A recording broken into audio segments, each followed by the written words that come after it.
At this point, I've made some decent headway in rating gains towards 2,500.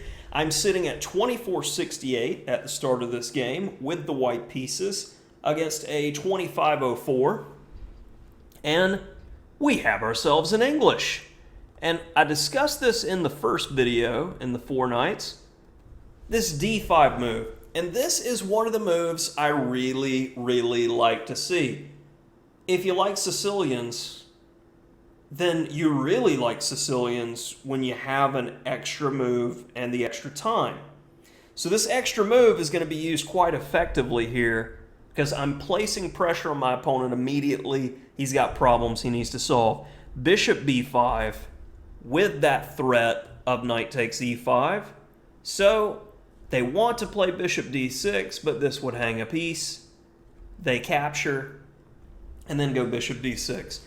And as I've been analyzing this position in the past, and it's been played numerous times, d4 is the main recommendation.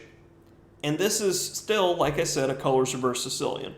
What I found with lines that dealt with d4 was at some point, white would end up bringing the bishop back to e2, and you've transposed into the colors reverse position. So I started analyzing this position a bit more and liked another tempo loss colors reverse position even better. And that is playing e4 here. And after castles, what I found was you can get a strong position without knowing much, and those are the positions I really like. So ideas that we're looking for. If in an ideal world I get d3 in, I put my bishop back on c4 for the pin. And then I want to play knight g5 to keep some pressure on, and then bring the queen over and hit both of these squares. This is just natural scheme of development. So it's understandable that black plays bishop g4 to kind of go after this and stop it. Now some of you may go, well, let's take on c6 and then go h3. My bishop in the open position is stronger than these double pawns, and I feel like black would have the edge if I took on c6. So just as a side note. In the meantime, though, I'm going to go h3, and this is one of those situations where g4 is a very strong move that black has to contend with. And we'll see why pretty quickly here, because that bishop is now biting on granite, it's entombed. And I've also faced, say, h5 in this position, where we end up now having an open h-file and black has to worry about getting mated. So I really like the flexibility of this because it looks like white is in serious trouble, but he's actually in great shape here. So after queen e7, rook b1, just open files, why not? Bishop c4, bishop g5, and this is one of those keys. He can't play f6 if your bishop's on c4, so just makes him waste a move. And now, if h6 is played, he still can't take on g6 because of the pin. These are the types of ideas you're looking for to place pressure on your opponent.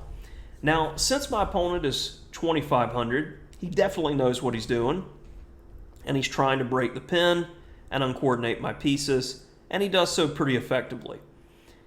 Bothers my bishop, I need to keep the B pair and keep the tension. Now, you're not always going to win out of the opening, but it's important that you have a clear plan of what you should be doing. I am better on the king side. I need to improve my position on the king side and continue to press.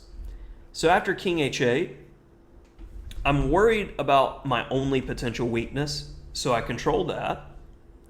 And then I get this great posted knight on f5.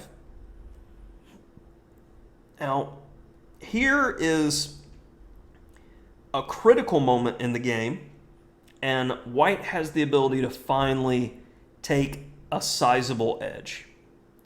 Now, I was focused on getting my pieces coordinated to attack the black king, pressing on the king side, the typical plan.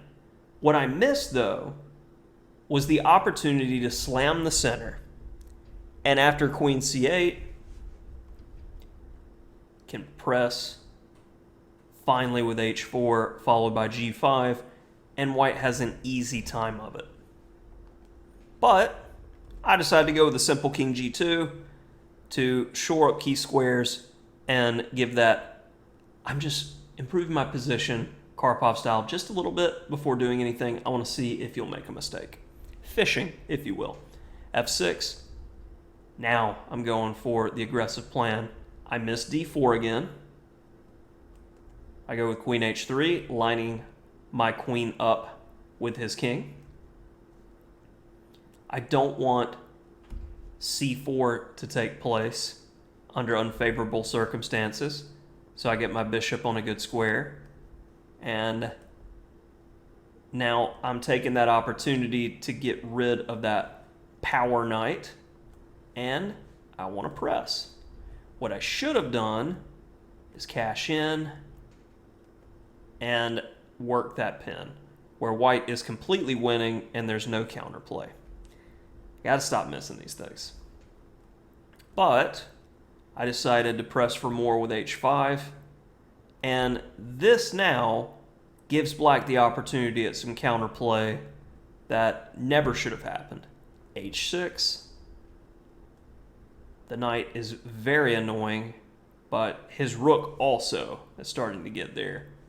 Need to watch after key squares, and it should be mentioned at this point we are in absolutely devastating time trouble, both of us, and that's where we see queen d2 hitting the a pawn. He sacks, and I completely missed, because we both have seconds on the clock, that my g pawn is under attack. I play queen c2, and after king e2 he forfeited on time. But I simply play the move king f3. Black can basically resign. So that'll do it for this interesting English, this e3 English that I really like. This d5 variation followed by the key move e4. I think the ideas are relatively easy for white to play, and this is one of those systems that, though it's equal, I feel comfortable, and I think it's harder for black to play than it is for white. My favorite type of position.